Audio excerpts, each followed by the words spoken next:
What's up, guys? Static in the Attic. We can definitely chalk this up to videos that I never thought I would have to make, but I will be polite. I won't be rude about it. I can't blame anybody for not knowing something, but I am going to, if you guys were here with me personally, I would give you some tough love to encourage you to think a little bit.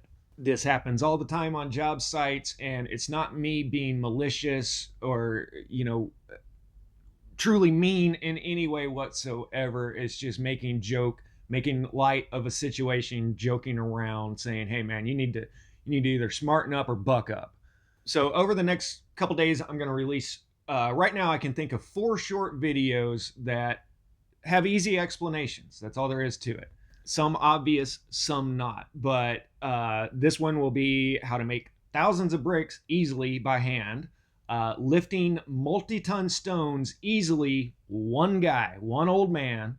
That one definitely isn't obvious, but it can be done easily.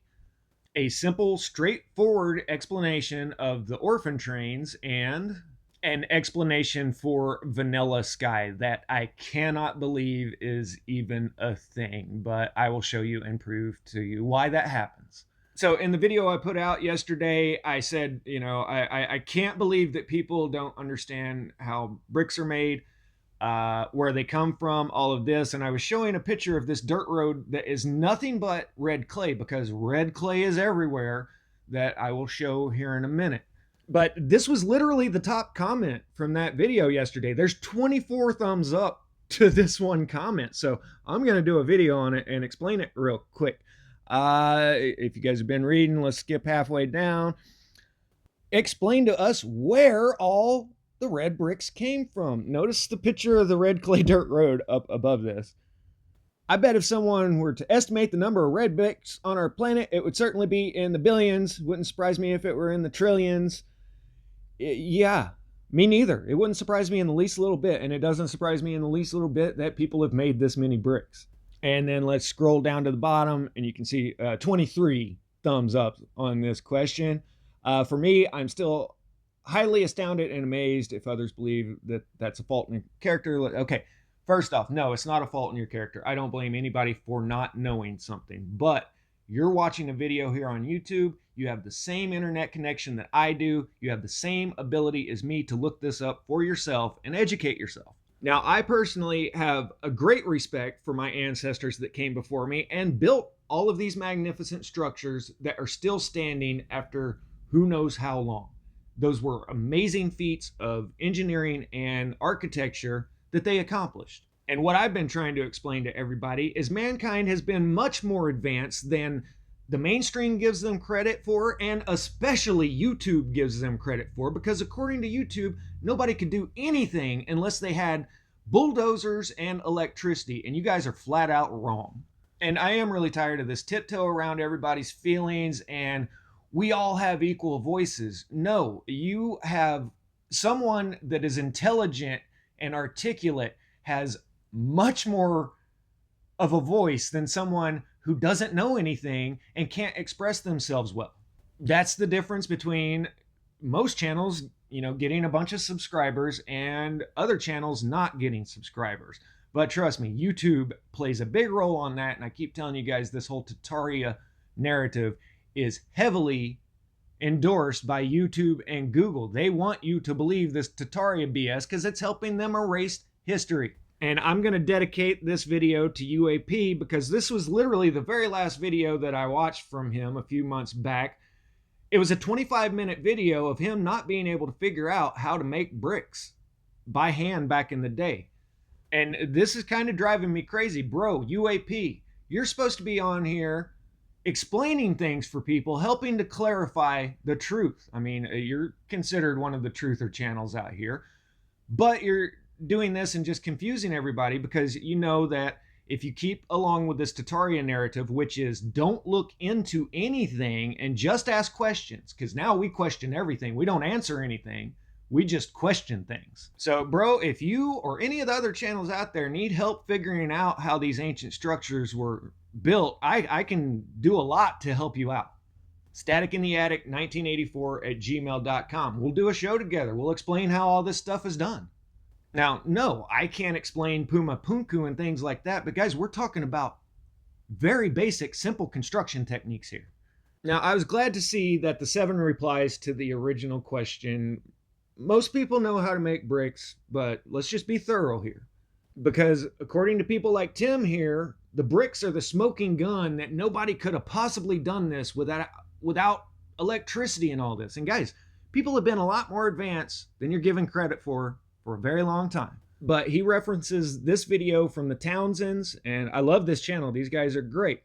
But this is their first try ever at making bricks. When you're trying something for the first time, you're not going to be nearly as efficient as somebody that does it all of the time. So let's jump over to India, to where they've been making bricks by hand for thousands of years exactly the same way. Now, when I look at that stack right there, I look at that and I see that's probably about 1 day's work for those 2 people.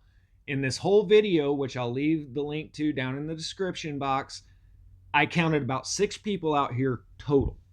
Sometimes I blow over things really quickly. Let me slow down. That is 1 day's work maximum. Okay? 1 day for all those bricks. And here's the process. You take some raw clay, and they're busting it up into chunks. Then you add water and you make your clay dough. Not Play-Doh, clay dough. Then you take a little form and you take your clay dough, you pack it down into that box, and you plop out a brick. And then you let the bricks sit out in the sun and sun dry hard enough to where that you can move them. Now look at the quantity of bricks that these 5 or 6 people all have out here getting ready to go into the kiln. They say that this process took about 2 weeks. Once they've sun dried a little bit and are hard enough that you can actually move them around, then you take and move them into the kiln. Now that wall on the left is a solid brick wall. This is the actual kiln. It's a big hole in the ground. And notice that tired little horse pulling all those, tired little donkey, whatever that scrawny thing is, pulling around all these bricks. You guys really need to look into draft horses if you have any problem with them moving the big blocks with horsepower, because to this day, draft horses are out there pulling 25,000 pounds on skids, not even on wheels, on skids. Here's another look at the kiln, and notice that the way they stack them, they have the vertical slits going down through there for the airflow to travel in between all of the bricks. They're stacking all these in a very specific way with holes on top for the fire, and that's how this is accomplished. Once all the bricks are down in the kiln, they cover the whole thing with a layer of sand. They take some coal, and then the specific way of stacking the bricks, they have these pots over the holes there so that they can raise the top off. They can pour more charcoal down in there, more anthrax coal to keep the fire going. And then if you'll notice the little tunnel to the right there, well, that's leading off to the chimney. So they've got this raging fire going down underneath the sand inside of the bricks, and then the hot air travels through the tunnel up and out the chimney. After all of the bricks have baked for the required amount of time, then they tear that temporary wall down. They start removing all the sand, and there you go. You got finished baked bricks. And this is just a crew of like 5 or 6 guys. I saw one girl in there.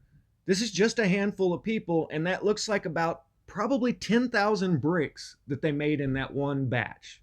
2 weeks, 10,000 bricks. Now just imagine any bustling city in industrial America that is growing. People need jobs. They are importing millions of people for indentured servitude or slavery. Trust me, there was no shortage of labor anywhere in early America. For example, when the British attacked Long Island, the Battle of Long Island, the first attack of the English on the Americans during the War of Independence, they took 3,000 prisoners from New York and held them on ships. So they were able to hold 3,000 prisoners and still wage a war on both sides. Americans still had enough people. The British had plenty of people, and these guys were just sitting out on ships. So there was no shortage of people. If 5 or 6 people can make 10,000 bricks in a couple of weeks, then a city with 10 to 100 to a million, 10 to 100,000 people in it. Guys, this is not any extraordinary feat whatsoever. It's people just working and doing a job. It's that simple. Was it hard for early Americans to find red clay dirt? No. Florida, Virginia, Tennessee, New York, especially out west, there's red clay everywhere, guys. So brick making, not hard, and is just another example of people making mountains out of molehills. And if you're a creator and you can't figure out how bricks are made, then you might want to, I don't know, team up with somebody else. You might need somebody backing up your research. That's all I can say. Static out.